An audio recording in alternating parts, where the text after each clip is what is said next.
And I'm assuming the 3 stripes are heavies? Yep. Yes. So basically, like, whatever covers what you can't cover with your main tank force needs an opposite flank scout. Where's red? See, like, you have your main tank force, which is usually what you plan first. Like, so for this, like, I want to own the middle is like the general idea. So I'm going to take a bunch of heavies. I'm going to push up to the middle. Like, these can all be like IS-3s. They're going to haul down on this side of the ridge, looking out this way. I'm going to have light tanks peek both the bushes at the bottom and up top this hill.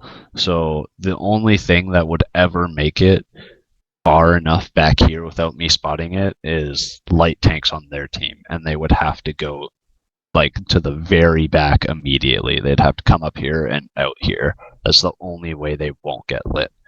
And the only real threat of that is if they brought pure light tanks, in which by the time they're running this, before they even get around here to flank you, these light tanks would have already been here. This light tank would have already been sitting here, and you would have been sitting there for a while. Probably like a good 10 solid seconds. Meanwhile, like, if you don't see anything happening for a while, pretty much you're already going to move on with your next move. Like, if you just sit and wait, you're just allowing the other team execute their strat or execute their camp. Like, it just wastes time. You can't afford to just waste time. So basically, like, from there, I would send this tank like up the hill.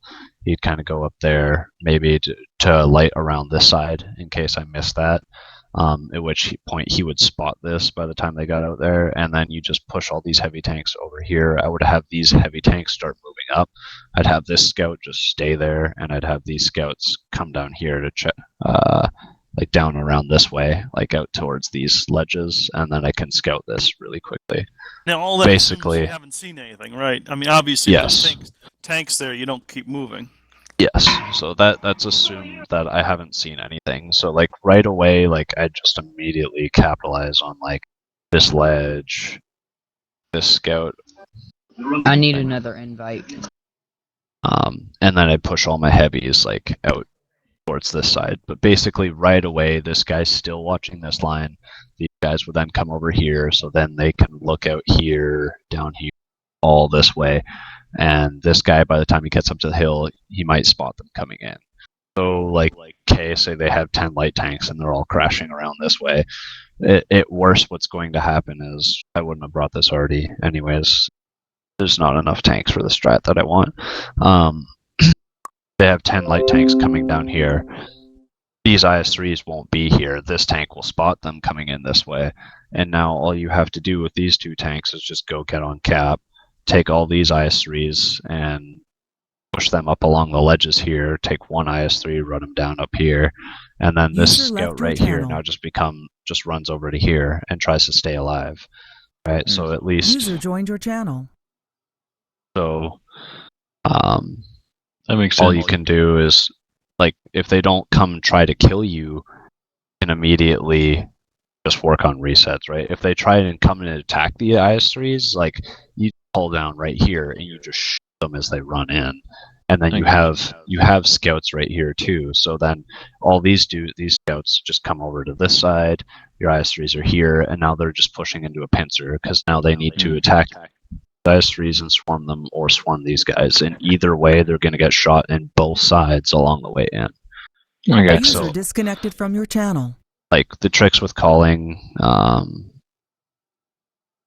I'll put it back to, slide everything back to its original spot. Now, because I know, isn't it tier 8 strong? This is not for a stronghold, this is for a clan war, right? Since you can't have this many amount for like a tier 6 battle for strongholds. You can do, you have 10 for tier 8 strongholds. The same as tier 8 clan wars. Yeah, but tier 8. It'll work for tier 6 too. Would it be a little bit different since you only have 7 tanks? Like, what would you, to have this, like, be like, would you have more lights than heavies, or would you want to make sure you have more heavies in a tier 6 for this type of Well, tactic. tier 6, if it's strong in the skirmishes, you're not going to know the map. Yeah. For this map, I would take a bunch of light tanks at tier 6 because it's a more vision controlled map. Well,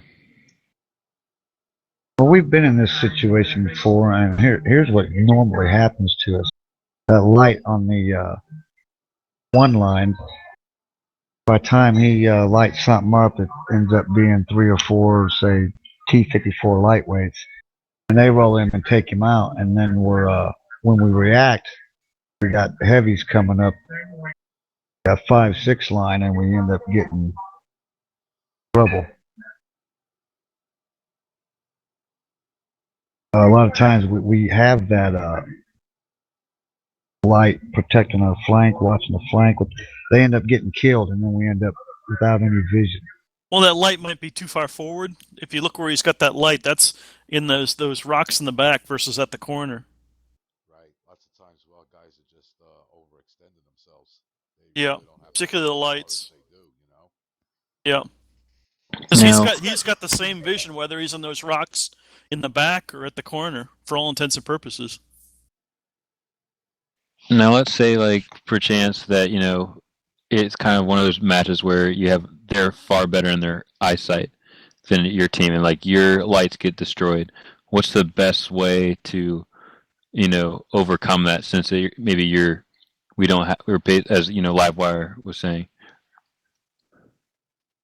having a battle against someone that has a far better range than you do. One second, I'm just punching up the rule. You're fine.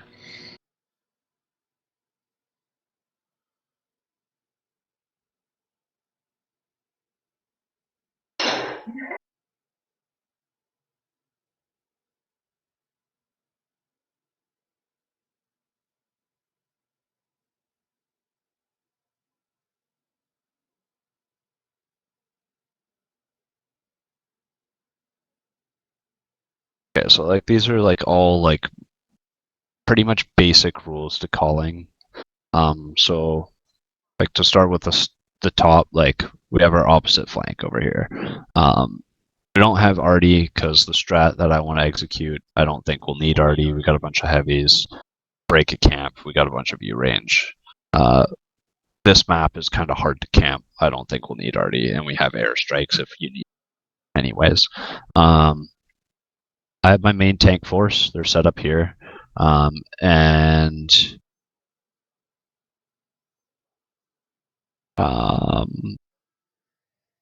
up here.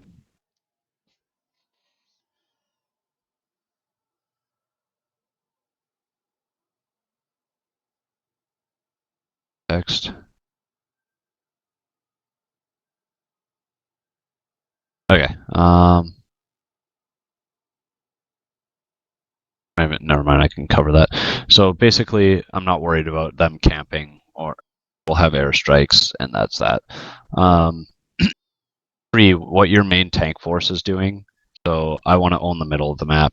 I'm going to come up here with my scouts right away as my S3s are pushing up. They're going to light this. I'm going to know if they're doing anything here and anything down this 1-2 line right away by the time the S3s get here.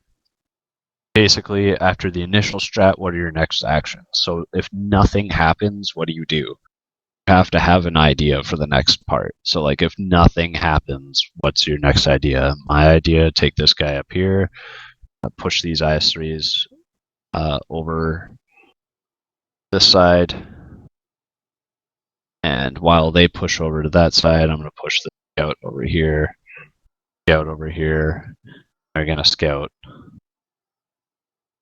Hopefully my IS-3s aren't I don't want to push them out too far anywhere, just because in case if they do magically send 10 scouts keeping around this far side, that they're not too far gone where my S3s can't get back.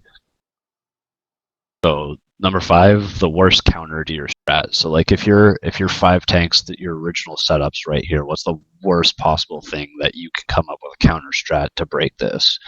So my opinion, the worst possible thing would be like taking a whole bunch of tanks down the 1-2 line with a couple heavy tanks, and you take the heavy tanks up here, and then like T-32s, like probably bring a couple T-32s, IS-3s, and they push them up this way, and they take a whole bunch of scouts, like 4 or 5 scouts, and they push them down this way, because that means he's pretty much going to die unless he spots it right here and starts running.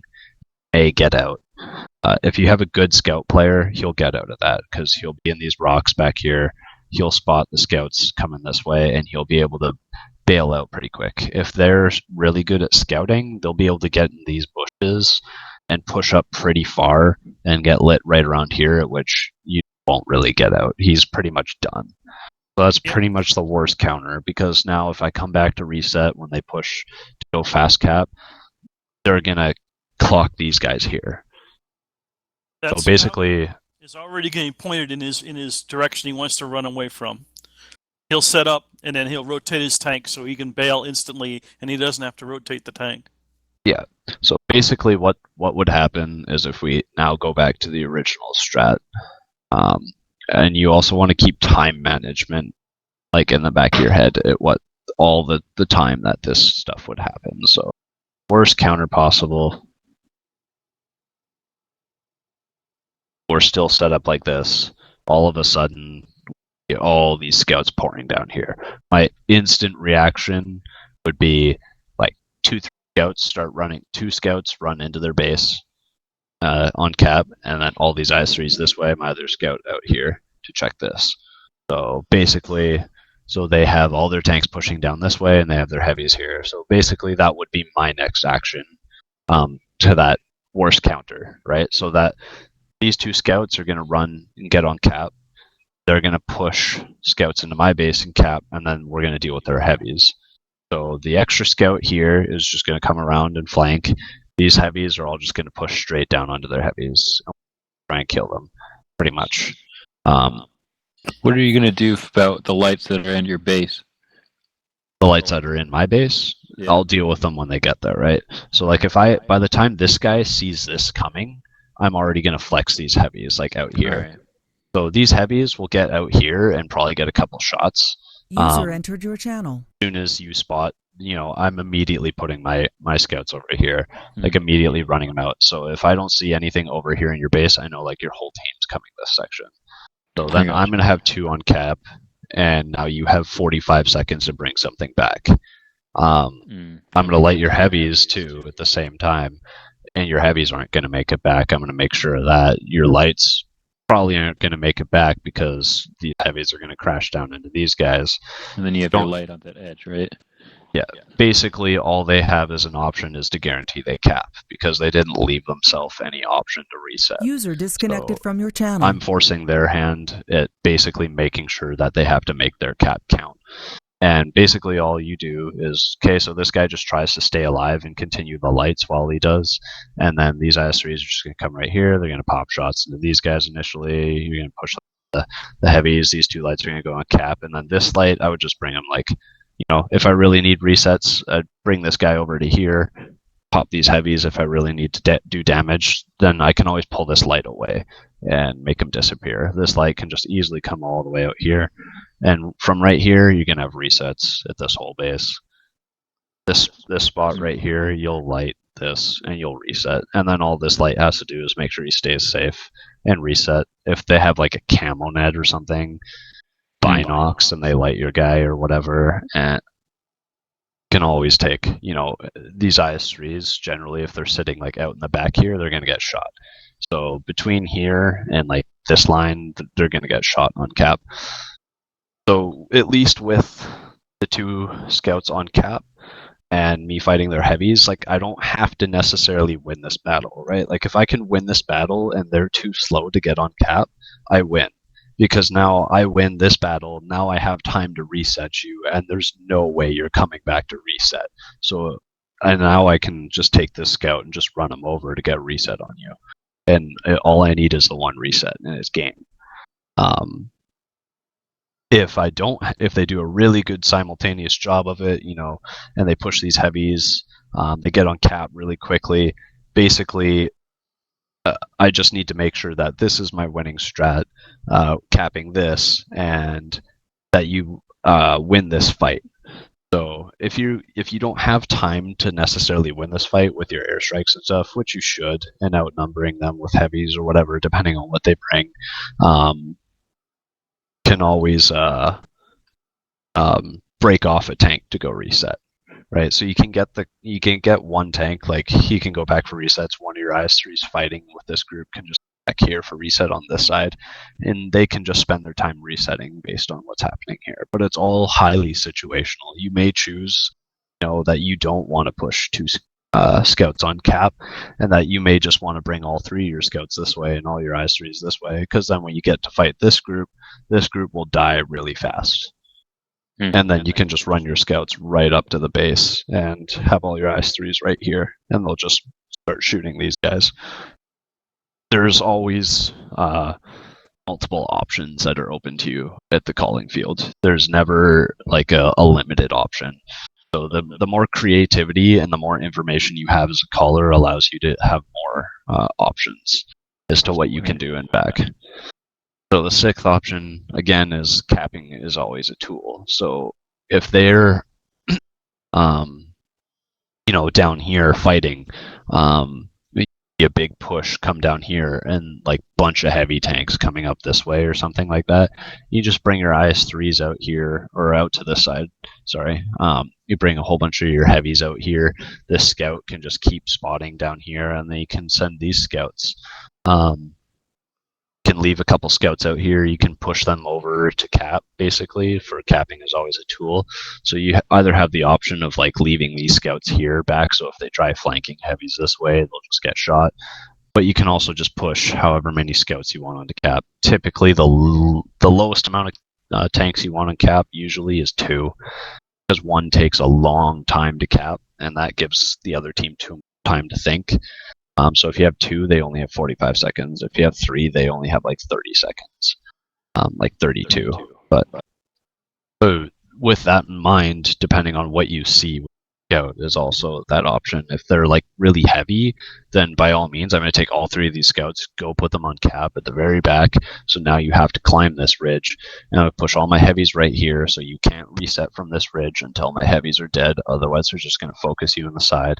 This scout will just follow them in behind as soon as I've confirmed that that's all 10 of them. He'll just come in and be a pest from behind, and then these heavies will just sit there. So now you have like a choice. You have to come back and reset. Like there's no option. Either way, you lose. Like the only way it works in your favor is if you push up here and you magically kill all 6 of my heavies in that time, like within 30 seconds, and pull off a guy out here and push somebody back to spot my scout and make a shot. It's not going to happen in 30 seconds. So you're basically forcing them because capping is a tool. And although you don't intend to win by capping, it creates your win because now they're out of options. Either way, like you don't have to win this battle, but if they decide not to fight this battle and lock your tanks, which is generally what you're doing, trying to get them to throw tanks that way, they can either choose to lock tanks and lose, or push back, run away, which you push your IS3s right in behind them, shoot them the whole time, leave a couple guys up here, shoot them as they're going back. You don't even have to cap at that point. These caps can just get off and run away. And then at that point, they realize you just baited them the whole time, and you shoot. And then you win. Now, I was curious because I have not really done any clan wars before. Do you get a designated side, or can it be either side? Yes, you always get a designated side. So, like on the map here, when you look at map tactic, the green side is always the defending side, and the red is always the attacking. Oh, okay. I didn't know So that. the landowner will always be defending, and the attacker will always be the person who has to win. If it results in a draw, the defender will always win. It goes to them. So you either have to cap, or you have to kill all their tanks as an attacker. So the advantage always goes to the person who owns the land. I gotcha. So if you were attacking and you had, like, is this a common, like, kind of strategy for, like, the heavies to be in the center with their lights and then a flanking on that side? It's For this map. yes and no. The common strats in this are like pushing tanks up here or pushing tanks. Okay. That's usually what people do.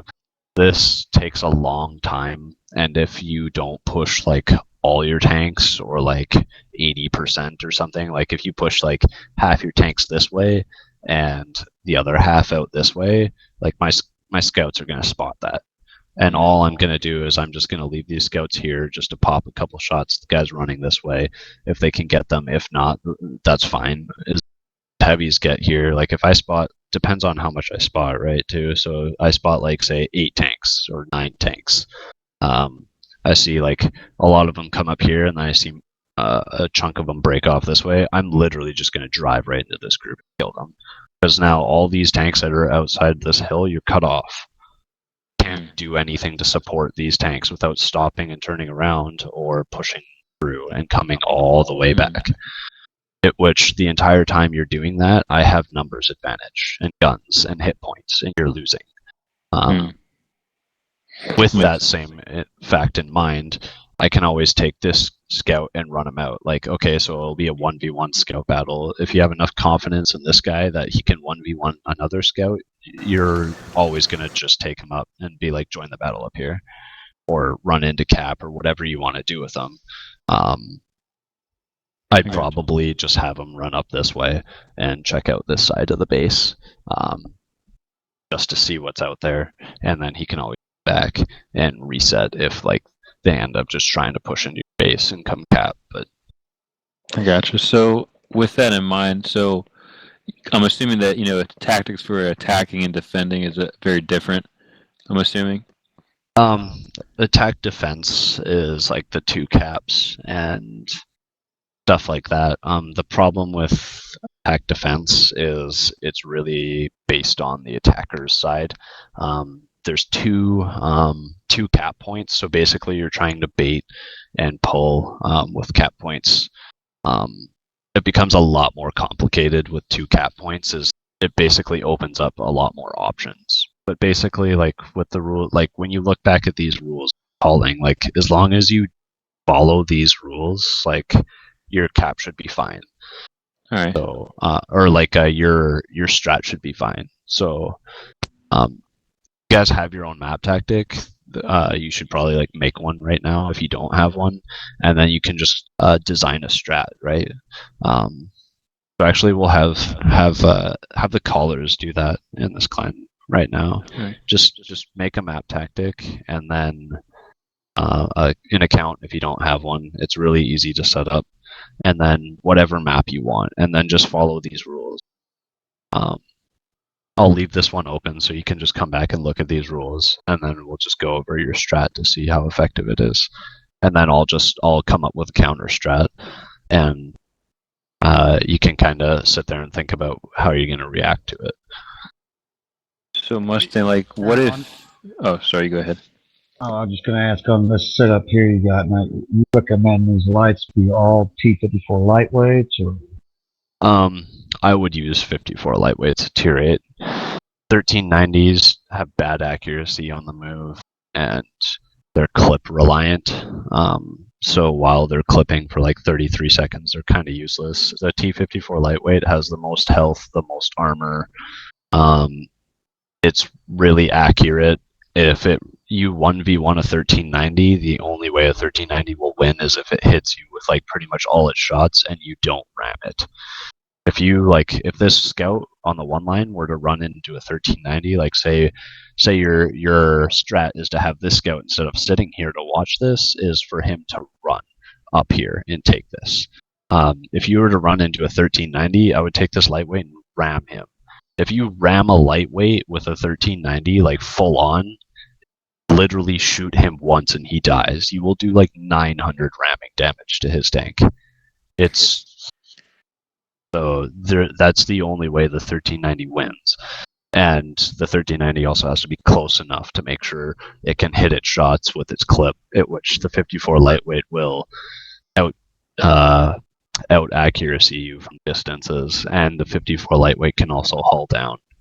So there's that in mind too. So if you're brawling with a lightweight, the lightweight's going to win because it can side scrape as a scout and it can hull down, which is retarded. I don't know who thought of putting an armored scout tank in the game. That was a great idea. But the 54 lightweight is like broken. It's a really OP scout tank. So Mustang, what kind of going back to your tactic? What would you do if you had a feeling they would do the same tactic, like to fight against it? Like if they ran the exact same strat as mine? Yeah. Mm-hmm. Basically, if they ran like all their heavies up here with like 3 scouts, as soon as I saw their scouts, I just have my scouts back off. I'd try and continue lighting across, but if I saw a bunch of scouts up here, I would just have this scout push in up here. Just because if you see a whole bunch of scouts up here, chances are they're not pushing the one line. So I wouldn't see their heavies just yet. We'd get here, all the scouts would light. They wouldn't light our heavies just yet. We wouldn't light their heavies just yet. I'd push him in, up and along this way. Assuming identical tanks, doesn't the north get there before the south does? On this map? Yes and no. It depends on the spawn point. Like they spawn, the tanks that spawn pretty far over here will make it here last, because with here, even if you spawn farther over here, you accelerate downhill every time, and it's a gradual slope uphill, so you keep your speed in heavy tanks. Faster tanks too, like over here, this is a really steep slope, and it takes all your speed away when you climb it. So even although it's slightly closer, you lose all your speed climbing this. So the only things that really make it up here and over here quicker are scout tanks, and most of the time it just depends on spawn. So if you get the closest spawn over here and the closest spawn over here, generally they still make it there at the same time. Okay. But basically, I'd take this guy, push him in through here, just because I wouldn't think they're pushing the one line if I saw their scouts here. I'd just tell my scouts to stay here. I'd push my heavies up, and then based on scout play, they'd be smart enough to try and climb this scout on this hill. I'd try and get him to start climbing this ridge a little bit, because you can peek from this ridge all the way down and provide further scouts down that line. So if I see like all their IS-3s coming up here, this scout will have some flank shots, and then I just have all these high IS-3s like hull down, fight the other ones. You just drop an air raid right onto them, and what you do is you want to be the first one to make sure that your fight goes in your favor. So immediately, like, this guy's got to start dumping into the side of these guys. These IS-3s just push over, and then my scouts just come down to deal with their scouts or whatever. But basically, like, if it's like a straight out brawl fight, it depends on if they're smart enough to use airstrikes and stuff, what they have at their advantage. But share their health. Yeah, sharing hit points. It really depends on the skill between your two. Like, if you know they're a better team, I wouldn't sit here and brawl. The other option I would do is, like, I would take these scouts up here. If they ran into these couple scouts, I'd just continue pushing these heavies here. I'd just back these scouts off and let them disappear, and they just run a route like this and over. Another trick which I like to use is, if they are in fact better, or they're at least playing more aggressive, back out the heavies, but back out in a group, and they will peek around the corner one or two at a time. You can concentrate fire.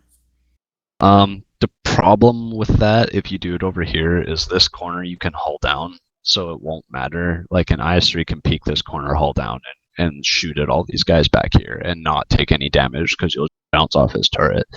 And then you start giving them all this pieces of land. So if you get to like a stalemate identical strat, which like never happens, like, I would don't think I've ever seen it happen, but if you were to come to a stalemate identical strat, you just basically have to kind of keep in mind, like, one, is their team better than yours? Like, if they're a higher skilled clan, you can pretty much just say that they're probably going to out focus fire you and out, they're going to make their shots count more. They're going to pen their shots. They're going to bounce better. They're going to share hit points better. Just try and bank on that as a fact. So basically, you have to kind of one-up them. So, like, your options would to take these scouts, run them around down to the side, out here. They might get shot on the way out, but at least it's trying to change it up rather than initiating a loss while this guy runs up to the side here. And then basically can have these heavies sit here still, and then all these scouts can kind of sit here and here. You can have like 2 here, pull 2 over to here. And then if they end up pushing onto these heavies, these scouts can still pincer shoot this group, and then these scouts come in behind. Your channel. And then all these heavies do is focus on survival and focusing out easy tanks. Now, would you use the light tank on zero line? Would you want him to come out first to distract him while those lights are trying to escape to get around the pincer? Or do you want him to wait while the other lights get in place so all four of those lights can hit the side at one time? I would send this guy immediately, because if they're running the exact same thing, and it's like you'd spot all 3 of their scouts here too, just with proxy range. You wouldn't even have to look at them. So you'd know they have 3 here. They'd know we'd have 3 here. So immediately I just have him come up here. And if he runs into a scout down here, I would for sure be taking these scouts and running down here, and then kill that scout. And then you want to get these guys out of the picture quickly too, because if you don't see anything coming back here and you push this guy up and then there's just 1 scout coming in towards you, there's still like 6 tanks unspotted. So at least you can try and take these scouts and deal with them really quickly. And as these guys are coming up, if they get the same idea, like if you already have it like immediately coming around and running down, they might choose to keep their scouts here or push across. But if they decide to push across, at least you guys are full aware that, you can just side shoot their scouts with the IS-3s. What if they followed the lights back to pincer the heavies? Like, what do you mean? If the 3 lights actually were, going back around, to pincer. Like if they came this way? Or no, straight down, like falling. Like straight over here? Yeah. Like if they push these 3 lights straight over this way, they'd have to. The heavies would have to make it here. So basically, by that time, all of these lights would already be over here. Okay. With this light, like it. By the time these heavies make it here, these guys could have got up to this ridge, spotted, danced around for a couple seconds, and then ran this way, and then the heavies would just make it here. I got you. That's right. I forgot the heavies in real time, right? So at least that way, if by the time they decide to push over the light tanks, like if you push over this, you're committing to that. And then you'll have shots in behind, at which if they do that, push over with their lights there, I would just push these heavies into their heavies and then have my lights flank around. And then to have a faster pincher before they... Exactly, because at least they'll have their lights shooting you in the back, and you'll have your heavies stopping them. But you'd want to stop them, and then your lights would be shooting here the whole time, and then it just comes down to focus fire and sharing HP. I gotcha. Which is why, if you ever run into something similar, which is why I said it always comes down to the basics, right? It's focus fire and sharing HP. In Otter, we focus fire the best out of anyone. Sharing HP, maybe not, but that's kind of our style, is aggressive gameplay, and we focus fire extremely well. So when it comes down to that, that's why I teach you guys the sharing hit points and focusing fire, because if you know that they're a better skilled clan and they're doing the same thing, at least if you've got a lot of practice with focus fire and HP, you can just confidently say, let's just brawl this out. We'll just bring the scout up here, he'll come over here, start shooting them in the side, and then we'll just start brawling that's always an option. In Otter, if it's sort of a if it's a clan that's like around the same level, we'll do that in Otter. We'll try and maybe change up some things. Like maybe the scout will come up here and just start capping shells on the side. Maybe get a light tank to try and climb the hill if possible. All right, that makes sense. Minor changes, but there's a million and one options. But the odds that you'll ever run into the same strat is like 1 billion to 1. I don't think I've ever seen in my 2 years of playing this game the same strat run into by both sides. I gotcha. Now, when you focus fire, do you have just one caller calling out targets? And if so, how do you get everybody to identify that target in the proper time? The same way we did it in the practice, right? You tee up the target. So there's multiple things, like if his hit points are different, you call out his hit points. If by teeing the target and hit points, like typically you want to call it out by different ways, like shoot this front IS3, whatever is the base direction that common sense applies to for everybody. Like, everyone's at full health. Okay, well, you can't say 1500 hit point. You say focus the first IS3 is usually what we do. So you go around the corner, you ping the first IS3 that you want, who's like easy in an open position to pen, and then everyone just starts shooting him until he's dead. And then you ping out the next IS3, etc. All right. We've been working at that. We're getting better, but we still got a ways to go. I think my stuff disappeared. Now, you said on this setup that you would bring IS3s to put up the bottom of that F5 hill? Yeah, that's typically what I would do. Just because IS3s are fast enough to get up here, and they can haul down. You can always bring like things like 5100s and use that as well. That would give you like an advantage if it ends up being a big brawl here. You could push over and fight, and then just make sure that your 5100s are in the back so they don't get focused right away, and that they dump their clip. And then that burst clip damage will put the focus fire in your advantage, because if the 5100s make their shots count, and that's critical, if they make their shots count, like every 2 seconds you're dealing with 300 damage into the one tank, and you focus down, you'll eliminate 2 to 3 guns before they eliminate like one of yours, just with the autoloaders. So then both the other part in mind is when your autoloaders are clipping, they're clipping for like 44 seconds. So with the 5100s, so basically if you can't kill like at least 3 of their tanks like with those clips, then it's gonna work backwards and you're gonna lose. But if you kill 2 or 3 of their tanks right away with that focus fire and sharing hit points, then it's up in your favor, because then your autoloaders can sit here and stay in the battle. And what you do is you use those 5100s as shields for the other tanks to let them take shots. And so then the 5100s, you just pretty much sacrifice their health and you let them get shot and push them out in front and face hug the enemy while he tries to shoot your ally.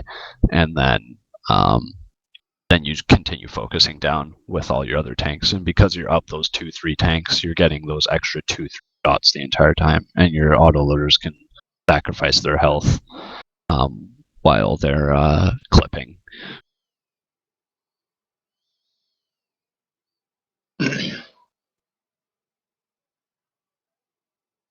Okay, does anybody have their own map tactic set up with a strat yet? Not yet, no. Okay. I got a question for you there, Mustang. What kind of What kind of view do you keep, and how much zoom do you use? I find, a lot of times when I'm booting around, whether it be in buildings or whatever, maybe I'm trying to get too large of a view of the map, and then sometimes you go behind a bigger tank, and then you popped in close and you pop out again. You know what I mean? I don't think I found a comfortable zoom level, I guess. From zooming out and zooming in. You know what I mean? I guess everybody uses something slightly different, but I just don't seem to have found what I'm, the ideal one yet. Yeah, if you're ever like trading shots and stuff in close range, you should always be in sniper mode. Just so you have like a 100% accurate idea of where your shot's going to go. If you're firing shots in the move, I typically go into third person and fire shots that way. But it's all on your own comfort level. Most of the time, like when I'm playing with my armor and stuff like that, I always I'll go to like when it goes to side scraping, I'm in third person. And then as soon as they bounce off my side, I hit shift, and that immediately puts me into sniper mode, and then I get ready with my shot, right?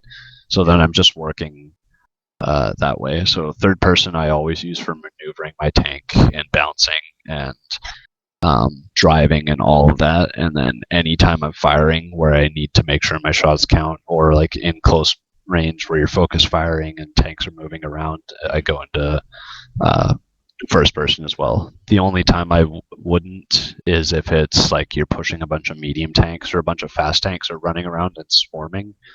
I would stay in third person, because if you go into sniper mode, you won't see a tank that might pass on your inside as you're about to shoot, and you might shoot them in the side. So it all depends on the situation. All right, thanks.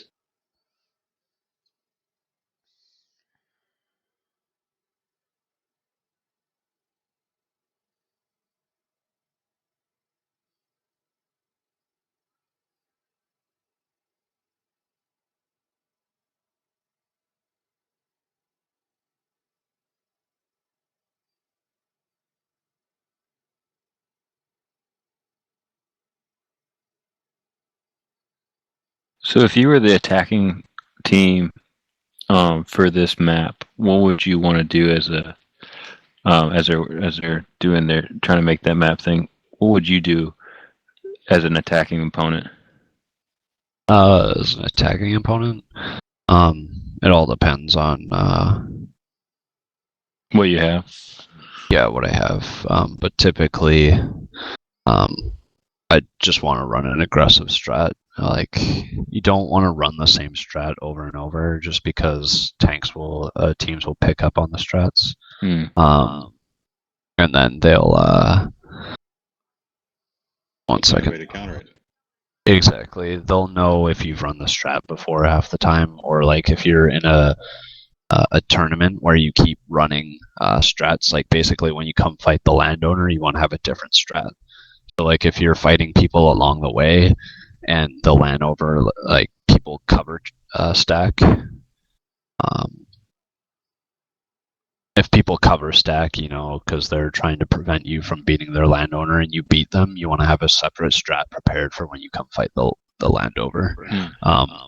That way, when they go, oh, they did this, and they brought tanks out here, and tanks in here, and over here, that the landowner might make a strat just to deal with that. And if you have a different strat, it might completely screw them, because if you develop a counter strat for what they have, and you don't plan in advance, like if you get countered, it'll catch them off guard. They won't know what to do.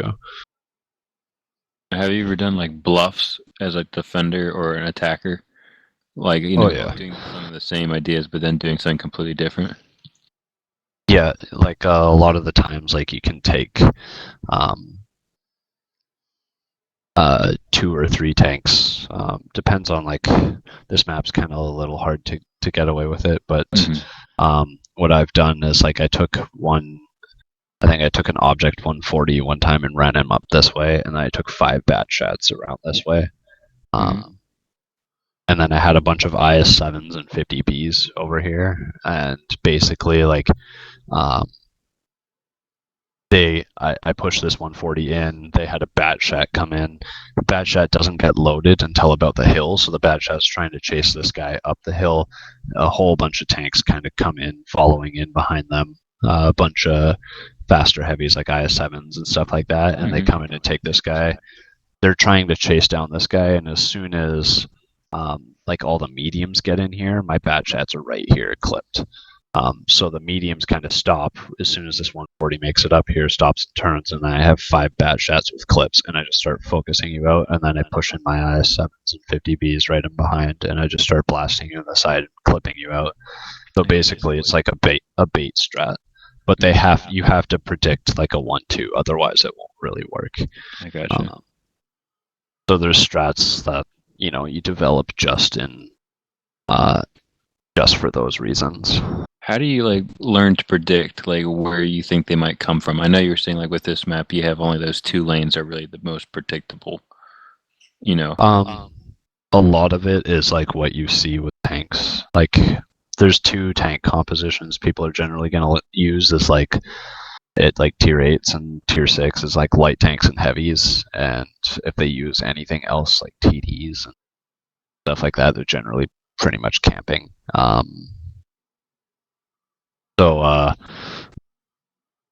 Gotcha. Basically, it all depends on what you see. Like you'll get used to reacting. Like if they have a bunch of heavies that are coming up here, then you kind of figure they're going to play the middle. If they have a bunch of scouts running down here, you're going to think they're going to take the 1-2 line and aim for cap, or they're going to come up in here. It's like a fast flex strat, which is why I prefer to have like a mix of heavies and lights. That way I can push and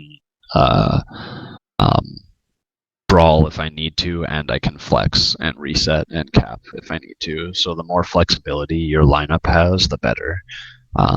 Which is why it's nice, like at tier 10, you can have the one arty to break a camp, or you can have things like that. I go to battle I called the other night. So we're on Lakeville. Yeah.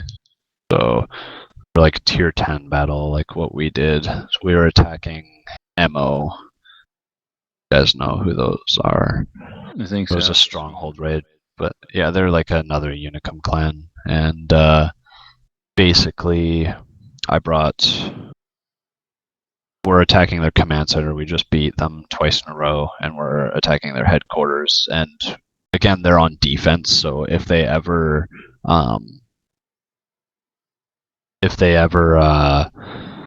stall time, they win. So basically, I just developed kind of like a push strat. And Lakeville's kind of a map where you can stall pretty well on too, because you can defend both caps really well on Lakeville. So it makes it really hard to cap out. So you have to try and kill their whole team or make a really nice cap, which is really hard to do. So.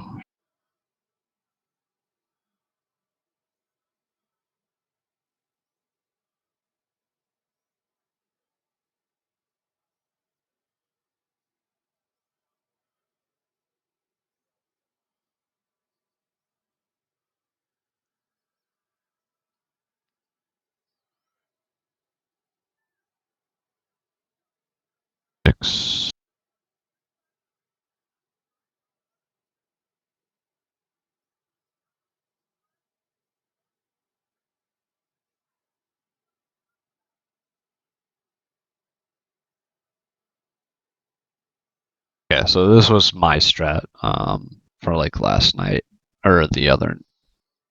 Alright. It was 2 nights ago. But basically, like what I did is, it may not look like I have a main tank force, but my main tank force is city. So like, I'll cover the steps. So pretty much like step 1, opposite flank scout. I got an E3 sitting here. He's watching Valley. An E3 can hull down really well. If anything comes over to try and peek, the E3 will just shoot base and pen, and you won't pen an E3 on a snapshot. It'll never happen. It'll always work in his trade. The only thing that will go bad is if they push a whole bunch of mediums and rush him. He'll get one shot off into them, and then he'll have to start backing up. And because he's relatively slow, if he doesn't back up right away, if he dilly-dallies too long, he might get caught out by mediums pushing up here. Even although it's a swamp, he might get caught out and die. But at least he still does his job and flanks and watches this.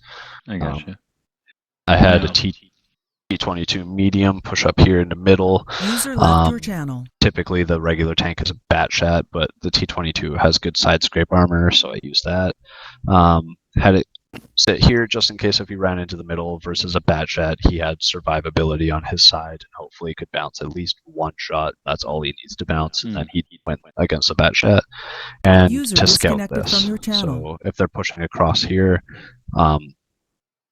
this medium would spot anything that's along here. Unless they push against the very back wall, he won't light, but he'll light anything along here and coming into the middle here. All right.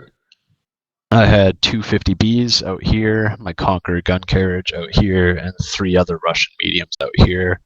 And so basically their job from these 2 vantage points is to watch him in middle. So if they push a couple tanks in middle, this T-22 medium can just park at the rock and hold himself sideways and side scrape, and then these guys will just side shoot, and these guys will clip from here. So if he needs to back out, these 50Bs can dump into here, these Russian mediums can dump into this side, and he can effectively back out somewhat, and I can beat up what's here. Then I have... Go ahead. Is it you said the E2, right? Would you... E3. Oh, E3. Yeah. Would you, if he was starting to get overwhelmed on that side, would you have those mediums come and support? Or what would you do in that circumstance? Or would you just keep that position? I'll get to that in a second. No worries. Yeah. So then I had 215Bs and 3 IS-7s out here. So IS-7s are pretty quick for heavy tanks, so that they'll take the longer route up here. The 15Bs will hug the inside and then come along here. And if they don't push a whole bunch of stuff and get this guy out right away too, my 15Bs and IS-7s will also have shots through these cracks in here into middle. So this medium's covered by like everyone, including Artie. If they're pushing city, then my mediums are fast. They can come in and flank down the bottom. If there's nothing up here, they can come through here in the side. Same with the 50Bs. They can kind of push straight across. At least I have my whole force except for 2 tanks, including Artie, that aren't going to be in the fight in city. And they're both watching my other flanks. So that's that. Basically, they took a whole bunch of mediums and pushed down the one line here with E5s and a couple IS-7s and stuff. This E3 wanted to try and get 2 shots off rather than 1, and so that cost him his life, so he died. But he lit like their whole push coming down here, so he died. Basically, I pushed, I got my heavies pushing up to about here because I didn't see anything in city until I decided to turn around. So I used 15Bs.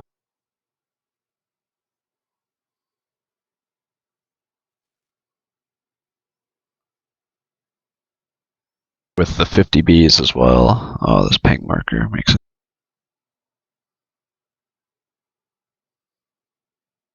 So basically, I had 15Bs have like a 6-second reload as a heavy tank with like 400 alphas. So they're the highest DPM heavy tank, and they also have 2,500 hit points and a really accurate gun.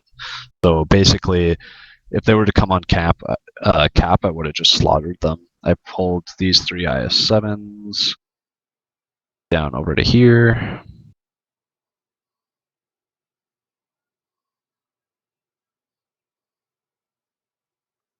And then I pulled these 3 Russian mediums up over top over here. I was thinking, how fast did that happen? Like, if you had these mediums coming down the 2 line, they took out your E3. They didn't just push, or they camped back there, or no, they pushed. So basically, by the time that all of this got set up, was like within 2 minutes. Wow. So I had these IS-7s just cut right through here. Because he's still in middle, I don't want anyone to come this way and side shot my IS-7s. I want control of this. I want to know that these guys are now an opposite flank scout. So because I didn't see anything in the city, I just had the mediums go push forward and take this. So now if anything comes out this way or this way, these guys have side shots over here, and he'll have side shots over here, and they can just run. And if they decide to push cap with all 15 tanks, they're going to lose because I've got 2 autoloaders and Artie resetting, so they're not going to cap, and 4 15Bs that will that reload in 6 seconds. So if you push over onto 3 IS-7s, which can haul down here lighting too the entire time, nothing's gonna happen. Like you're just gonna get blasted because as you push out and you kill like 3 tanks, they have all this protection in here to sit and hide behind while they shoot you in the open, and you're gonna lose that trade easy. Like you're not gonna kill these 3 IS-3s hull down unless you push at least like 6 or 7 tanks onto them. At which point you're gonna lose all 6 or 7 of your tanks to my 3, so you lose if you do that. So, but basically what they were doing is they wanted to pressure my cap so that I didn't do a whole lot. Because what they wanted to do was draw it. So if it becomes a stalemate, you have to be thinking of like ideas. Like, so they wanted to push a stalemate so that way we would lose the battle by time running out. So we either have to kill all of them or cap within the short time frame, or we lose because they want to try and bring it back so they don't lose their command center and we take all their boxes. So basically, I left all these guys here to reset. We kind of sat here for about 20 seconds just to make sure, and then I pulled these 2 IS-7s down here. I pulled this medium over here. He took the long way, came back around this way, and went up to join those mediums. And I put the 2 IS-7s up here, and basically I put both these IS-7s on the very edge of cap. And basically along this wall here, they can hull down nicely, so anything coming over here won't really have shots to kill them. They had 2 IS-7s hiding behind this rock with Artie. And basically these 2 IS-7s tried peeking to get resets, and I had all 4 of these mediums them in the side of the head when they kept trying to do that. So they realized they can't effectively reset. Oh, and they had a Batchat up here, but the Batchat can't peek and pen to hull down IS-7, so that we just shot the Batchat. So basically they realized they needed more than their 4 tanks back here to come reset us. So they pulled a whole bunch of tanks back here, and as soon as they pulled a whole bunch of tanks and started getting aggressive here, we spot them with our IS-7s, I just backed these 2 off cap and just had these Russian mediums just keep dumping shots into here just so it looked like a lot of tanks were back there. So they just pulled back. And then I took all these tanks over here and I just pushed this way and came in up the valley. They had... Yeah, so now they have everything in here, right? So the only way they can move out really quickly is out this way. This is just a swamp, so they're not coming back this way anytime soon.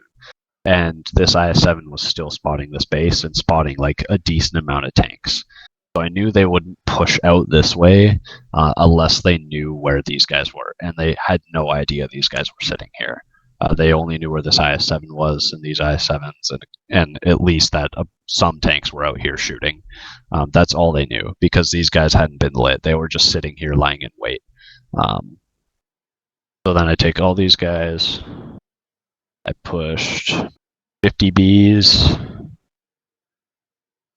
IS-7, and 115B down there.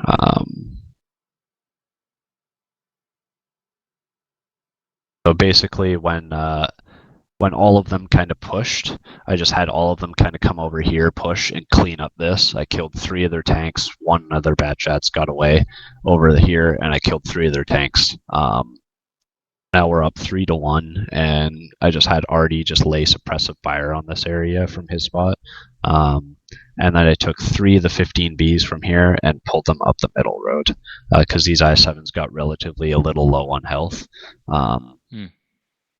Because they pushed a whole bunch of tanks here and started popping shots in. And so then I backed them off. They got a little low on health. Brought all 3 15Bs up. And then once the 15Bs got to the I-7s, and these guys had already got here and drawn attention to themselves, so they started pulling like half their forces to pay attention to these guys. I put both IS-7s back on cap. With the 3 15Bs like right in behind them.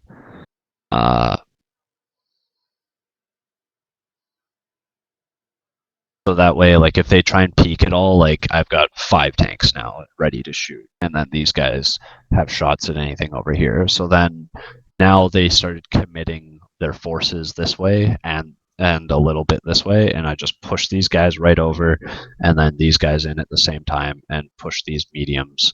Just before I pushed both these flanks, I just pulled these mediums over and pushed them down. And once I got to about here, I just pushed in all these tanks. And then so these mediums went into the back.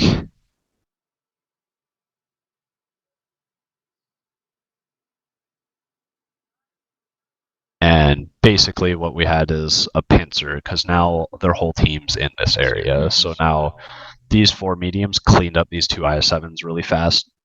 All this stuff can't really cross-shot because now all these 5 tanks are dealing with them. They killed the 2 IS-7s, and the Arty managed to kill their Batchat trying to spot. And now I'm pincering this group because these tanks are now over here fighting this group. These tanks are now over here pincering these guys. These tanks are just shooting with the remaining people that are over here. Pretty much a stalemate. And basically there were 2 minutes left on the clock before I did this push, and we were up 2-1 is what it was, or 3-1. I can't remember if I killed 2 tanks or 3 tanks, but basically I killed 12 tanks in about a minute. Pushed all these guys over here, pushed these guys over here, and because we like to push and be aggressive and focus fire, I just killed everything right here super fast. And then these guys just cleaned up the back guys, and we just pushed in. And then we took 3 of the mediums and put them on cap. So that way, there was no possible way that anyone was getting out and managed to run and squeak through the swamp. Because there was 50 seconds left on cap with 3 of us on cap. We were going to cap it in 30 seconds, and he wasn't going to get back to reset. So we're guaranteeing the win with the 3 on cap, and we managed to kill the last guy anyways and kill him, but just making sure that there was no like bad bounce, and he managed to run in between the tanks and get out. But yeah, so even although like it's a main tank force and split up in areas, that they're being able to support each other. So like by predicting what they're doing, like okay, they're pushing my cap. Like it just comes in time and experience that like okay, well they're trying to put pressure on my cap, so I don't really leave base, which prevents me from capping their base, which kind of puts me into a stalemate, so I don't kill other tanks at the same time. And they're trying to stall the battle for time, and that's what you'll learn through experience and stuff. So basically, you always have to have another option in the back of your head. Gotcha. That helps a lot. Thank you so much, Mustang. Yeah. Yeah. Very, very enlightening. But at the same time, I stuck to those rules. Like I had Arty strikes if I needed to. We agreed on not using those Arty strikes and stuff. So I brought an Arty piece. I had my opposite flank scout, had another opposite flank scout, and I had my whole main tank force. And the only time that it broke up was to put pressure. And because I know that they can't push on us, I can afford to own more of the map and have map control. And that's the other part too, is like you want to have map control. I owned all of this, and they had this back half. There was no way they were taking my cap. And with all this stuff sitting back here ready to go. And the only way they could have won is if they recognized that we're like 2 tanks and 4 tanks here, and they took all the tanks that came back and pushed them over. That was the only way they would have ended up winning the match. But even then, if they pushed all these tanks over, all 4 of these Russian mediums would have had side shots the entire time. And that would have been really risky, because they probably would have lost whatever they had pushing over onto the I-7s from these 4 mediums. Yeah. So. You were saying you had 4 215Bs? Yep. 215s, yeah? Yep. Okay.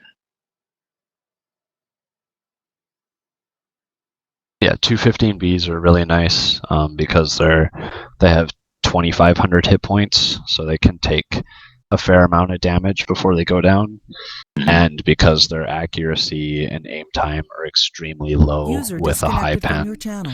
and a good APCR shell, they pretty much pen everyone.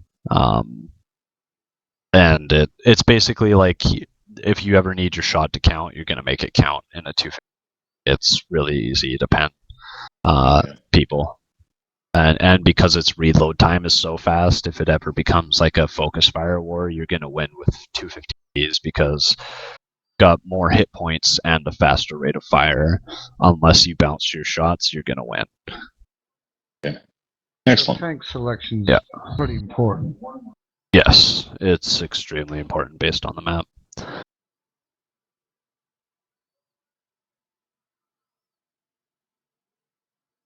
Which is why, like, if we had like E5s instead of IS7s on cap, the IS7s would have been able to kind of peek and shoot us in the side. It would have been easier to pen them and stuff. So you want to bring things that are versatile depending on the situation. So you got to learn the map a little in order to make the most effective calls with it too. All right. Well, unfortunately, I got to head out, but thank you so much for teaching me that. That helps a lot. Yeah, no worries. All right. Y'all have a good night. No, Yeah, I gotta go too. No, that's been fantastic, Mustang. User You know, it disconnected gives you from your channel. a better idea just how much thought some people put into this kind of stuff. Yeah. Yeah, that strat I came up with in, I think, like, you have 5 minutes in between battles for stronghold raids, so you don't have a whole lot of time. I didn't User think of that disconnected from entire your strat channel. through in like 4 minutes. I basically, like, the biggest thing with calling is it always changes. Like 95% of calling, your strat is thrown out the window within the first 2 minutes. You just have to have an initial strat prepared for whatever you need and react to, so that if anything happens, that's what you come up with.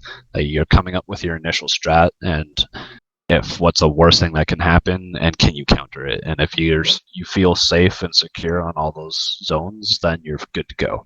And if not, and it turns out they counter it in a different way and they beat the crap out of you, well, you just learned that, I forgot about that, and that's what you take away from it. So even if you lose, it's still not a real loss because your caller will improve from that.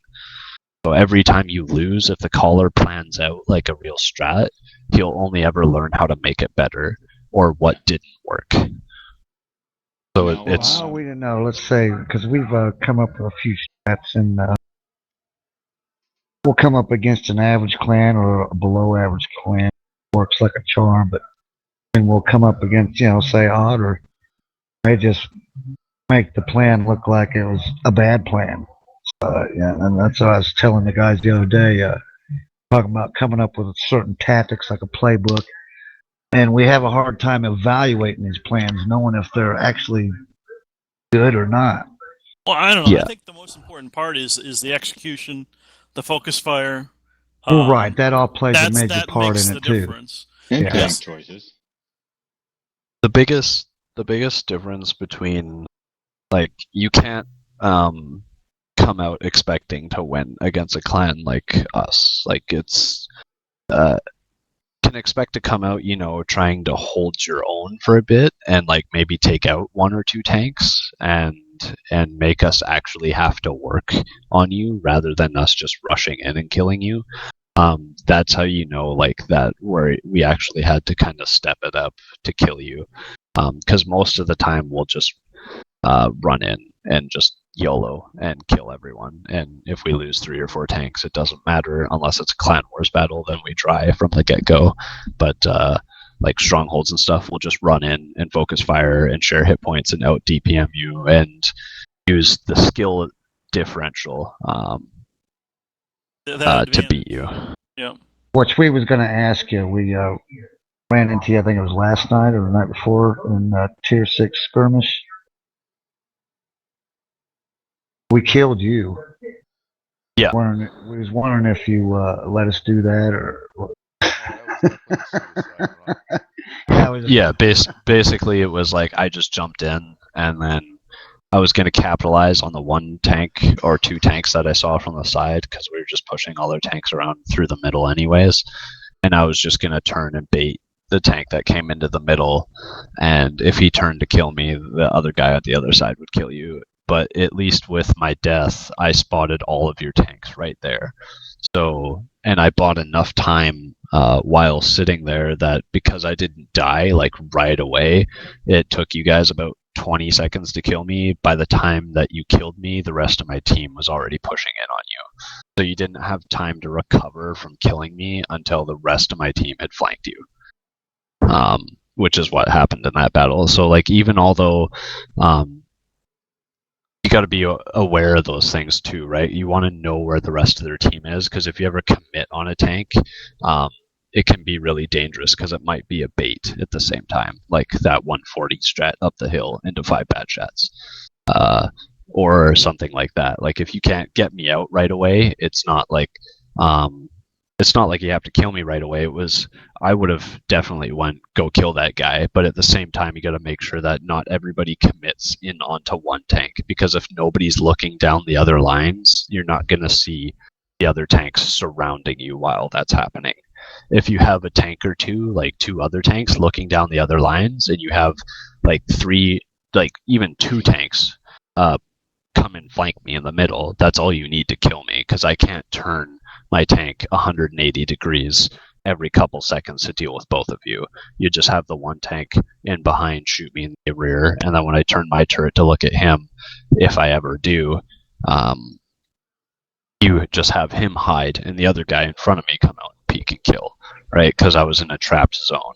So you don't need to commit everyone on me to kill me.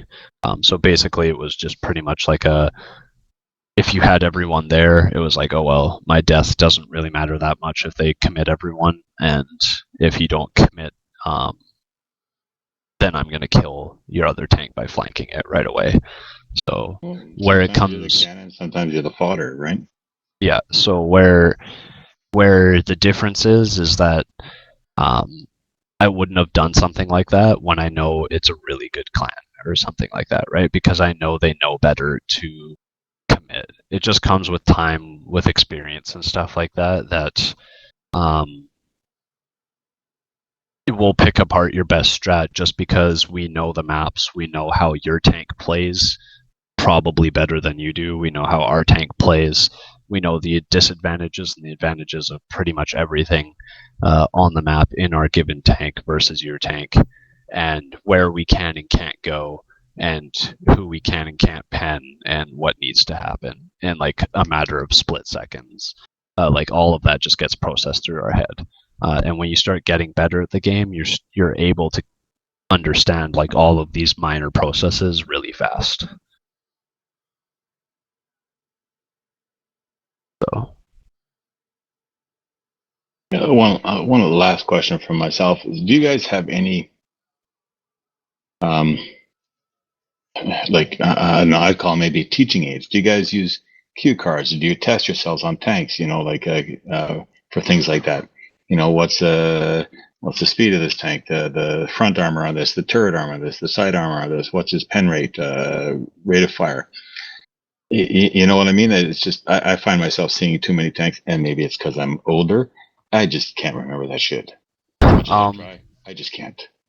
Not really. Just because like tier 10 is end game, and usually where all the clan stuff, like typically you only really have to remember like the higher tiers. Yeah. But as you just play, like by the time you get to like otter level, you generally know what like 90% of the tanks in the game can and can't do pretty much inside out, and or where to pen. And it's just assumed that you know all of this when you are applying to the clan. Like if you don't know most of that stuff, you won't even get in the clan. What's the average battle count for an auto member? I'm not too sure, but I'm probably one of the lowest. I only have like 11,000 battles. Wow, you're new to the game. I've been playing it for 2 years, but I don't spend a lot of time playing in pubs. I do like a lot of stronghold raids and strongholds, earning resources and stuff. So Yeah. I've probably played like another 11,000 battles in strongholds alone. So I've got a lot of experience doing that because that's a great way to practice calling. Yeah.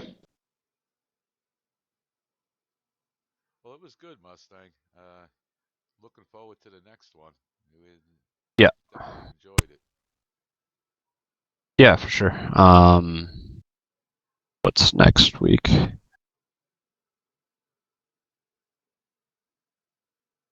Well, Okay. Yeah, go ahead. well, I just think with the holidays coming up, if might have a participation problem in a couple weeks. Or, Yeah. Well, Maybe look at we'll us now. We're down to 8. the next one off until after the new year, you know? Yeah, no worries. 'Cause Whatever, that'll be whatever 2 works. weeks from now. It'll be like 2 days before Christmas, and who knows who's going to be out here. yeah, Yeah. I mean, maybe go with maybe the 6th of January or something. Yeah, that works. Yeah, that'll just, if something comes up in the time, you can always PM me or whatever in game and stuff too. So Yeah. Yeah, well, we'd like maybe one night come in and maybe do some team battles together, and you can do some calling, and we could see firsthand how you call, and maybe pick up some pointers from that. Yep. Yeah, I would just recommend like getting on the tier 6 map.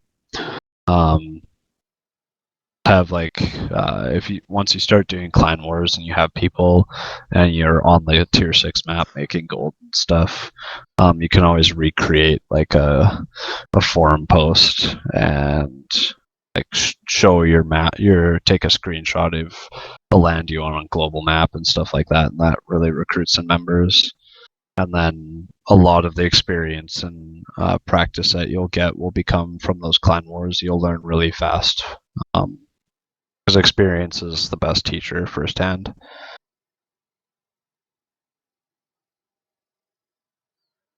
Good stuff.